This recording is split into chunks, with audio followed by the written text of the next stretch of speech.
One day, in retrospect, the years of struggle will strike you as the most beautiful. Most people do not really want freedom, because freedom involves responsibility, and most people are frightened of responsibility. Unexpressed emotions will never die. They are buried alive and will come forth later in uglier ways. We are never so defenseless against suffering as when we love. He that has eyes to see and ears to hear may convince himself that no mortal can keep a secret. If his lips are silent, he chatters with his fingertips. Betrayal oozes out of him at every pore. Religious doctrines are all illusions. They do not admit of proof, and no one can be compelled to consider them as true or to believe in them. It is impossible to escape the impression that people commonly use false standards of measurement, that they seek power, success and wealth for themselves and admire them in others, and that they underestimate what is of true value in life. In so doing, the idea forces itself upon him that religion is comparable to a childhood neurosis, and he is optimistic enough to suppose that mankind will surmount this neurotic phase, just as so many children grow out of their similar neurosis. In the depths of my heart I can't help being convinced that my dear fellow men, with a few exceptions, are worthless. Whoever loves becomes humble. Those who love have, so to speak, pawned a part of their narcissism. No, our science is no illusion. But an illusion it would be to suppose that what science cannot give us we can get elsewhere. Words have a magical power. They can bring either the greatest happiness or deepest despair. They can transfer knowledge from teacher to student. Words enable the orator to sway his audience and dictate its decisions. Words are capable of arousing the strongest emotions and prompting all men's actions. Religion is a system of wishful illusions together with a disavowal of reality, such as we find nowhere else but in a state of blissful hallucinatory confusion.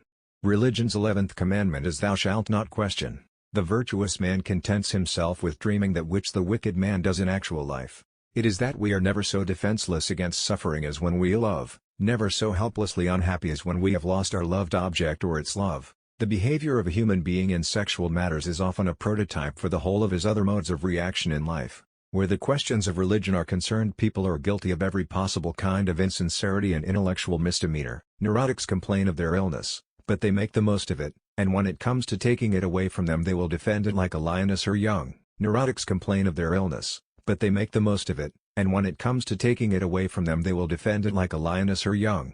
Beauty has no obvious use, nor is there any clear cultural necessity for it. Yet civilization could not do without it. The creative writer does the same as the child at play. He creates a world of fantasy which he takes very seriously. What progress we are making! In the Middle Ages they would have burned me.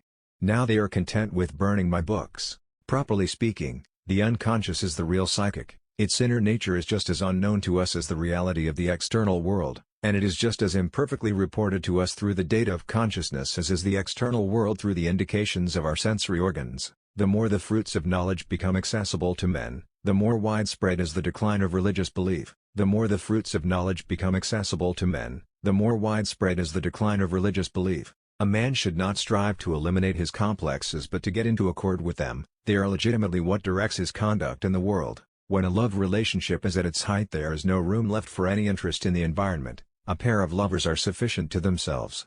Poets are masters of us ordinary men, in knowledge of the mind, because they drink at streams which we have not yet made accessible to science. Men are strong so long as they represent a strong idea. They become powerless when they oppose it. A love that does not discriminate seems to me to forfeit a part of its own value, by doing an injustice to its object. And secondly, not all men are worthy of love. Illusions commend themselves to us because they save us pain and allow us to enjoy pleasure instead. We must therefore accept it without complaint when they sometimes collide with a bit of reality against which they are dashed to pieces. Instinctive love toward an object demands a mastery to obtain it, and if a person feels they can't control the object or feel threatened by it, they act negatively toward it. It goes without saying that a civilization which leaves so large a number of its participants unsatisfied and drives them into revolt neither has nor deserves the prospect of a lasting existence. It is a predisposition of human nature to consider an unpleasant idea untrue, and then it is easy to find arguments against it.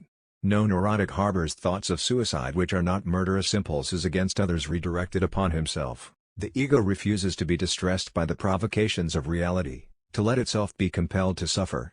It insists that it cannot be affected by the traumas of the external world. It shows, in fact, that such traumas are no more than occasions for it to gain pleasure. Conservatism, however, is too often a welcome excuse for lazy minds, loath to adapt themselves to fast-changing conditions. The dream is the liberation of the spirit from the pressure of external nature, a detachment of the soul from the fetters of matter.